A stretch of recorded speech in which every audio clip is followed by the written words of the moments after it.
നീ എപ്പോഴാ തിരുവനന്തപുരത്ത് വന്നേ? ഇപ്പൊ പോണോടാ, സമയായി. നീ എങ്ങനെ ബസ്സിനകത്താണോ പോന്നേ? പറന്ന് ഞാൻ വെള്ളപ്പിടിച്ചോട്ടെ. നീ ഡിങ്ങനെ ജെറ്റി ഇട്ടിട്ടുണ്ടല്ലേ? അല്ല, നിന്റെ അച്ഛന്റെ റൗക്ക. ഞാൻ എന്റെ വണ്ടിയിലാ വന്ന, ബൈക്കില്. ബൈക്കിലാണോ? എടാ ഈ ബസ്സിൽ പോകാൻ എത്ര സമയം എടുക്കൂടാ? ബസ്സിനകത്താണെങ്കിൽ കറക്റ്റ് 1.5 മണിക്കൂർ എടുക്കും. ബസ്സിനകത്ത് 1.5 മണിക്കൂർ എടുക്കും, ബൈക്കിൽ 1 മണിക്കൂർ എടുക്കും അല്ലേ? ആ, ഏകദേശം. നീ ഒറ്റയ്ക്കാണോ പോന്നേ? ആടാ, ഞാൻ ഒറ്റയ്ക്കാ പോന്നേ. ഒറ്റയ്ക്കാണോ നീ പോന്നേ? അപ്പൊ നിനക്ക് 25 മിനിറ്റ് മതി. ഇവിടെ ഒരു പ്രാവശ്യം അങ്ങനെ പോയെന്ന് പറഞ്ഞ എപ്പോഴും 25 വേണ്ട. അപ്പൊ 16 മിനിറ്റ് മതിയേ. തിരുവനന്തപുരത്ത് ശ്യാമിന് 16 മിനിറ്റ് മതിയേ. എടാ പോടാ. 18 മിനിറ്റ് മതിയേ. തിരുവനന്തപുരത്ത് 18 മിനിറ്റ് മതിയേ.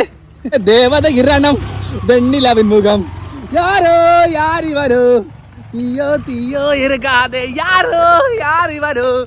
ഹലോ മാമ, മാമന്റെ മുന്നിൽ 16 മിനിറ്റ് മരിക്കും. ആ, ടാർപ്പേ കസേരയിട്ട് ഞാൻ അങ്ങോട്ട് വരാം. Niña, cadera, Angela,